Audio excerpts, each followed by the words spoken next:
I met my tribal brothers and sisters. I met farmers. I met people who own small businesses, shopkeepers. ഞാനിവിടെ ആദിവാസി സമൂഹത്തിൽപ്പെട്ട സഹോദരി സഹോദരന്മാരെ കണ്ടു, കർഷകരെ കണ്ടു, അതുപോലെ ചെറുകിട കച്ചവടക്കാരെയും എല്ലാം ഞാൻ ആ പ്രചരണ സമയത്ത് കാണുകയുണ്ടായി. Children from schools and colleges. സ്കൂളിലും കോളേജിലും പഠിക്കുന്ന കുട്ടികളെ ഞാൻ കണ്ടു. Lots of children who love soccer.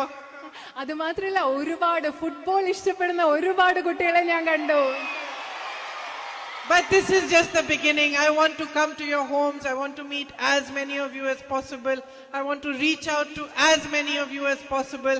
And I want to walk along this journey along with you, holding your hand, you showing me the way, and me doing whatever it is that you expect of me to be able to give you, to be able to fulfill your dreams and your hopes. പക്ഷെ ഇതൊരു തുടക്കം മാത്രമാണ്. എനിക്ക് നിങ്ങളുടെ വീട്ടിൽ വരണം, നിങ്ങൾ പറയുന്നത് കേൾക്കണം, നിങ്ങളിൽ നിന്ന് പ്രശ്നങ്ങൾ എന്താണെന്ന് മനസ്സിലാക്കണം, നിങ്ങളുടെ കൈ പിടിച്ച് നിങ്ങളുടെ യാത്രയിൽ മുൻപോട്ട് പോയി നിങ്ങൾ എനിക്ക് വഴികാട്ടി തന്നുകൊണ്ട് നിങ്ങൾക്ക് എന്തൊക്കെ ആവശ്യമുണ്ടോ അത് പരിഹരിക്കാൻ ഞാനൊക്കെ എന്ത് ചെയ്യണമെന്ന് മനസ്സിലാക്കി തന്നുകൊണ്ട് നമുക്ക് ഒരുമിച്ച് ആ യാത്രയിൽ മുൻപോട്ട് പോകണം.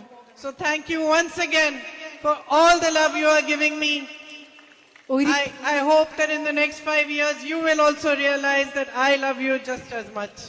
ഒരിക്കൽ കൂടി നിങ്ങൾ നൽകുന്ന ഒരുപാട് സ്നേഹത്തിന് ഞാൻ വീണ്ടും നിങ്ങളോട് നന്ദി പറയാണ്. ഞാൻ പ്രതീക്ഷിക്കുകയാണ് അടുത്ത 5 വർഷത്തിൽ നിങ്ങൾക്ക് മനസ്സിലാകും, നിങ്ങൾ എന്നെ സ്നേഹിക്കുന്നത് പോലെ തന്നെ ഞാൻ നിങ്ങളെയും സ്നേഹിക്കുന്നു എന്ന് നിങ്ങൾക്ക് മനസ്സിലാകും. നിങ്ങളുടെ സ്നേഹത്തിന് നന്ദി. Thank you very, very much.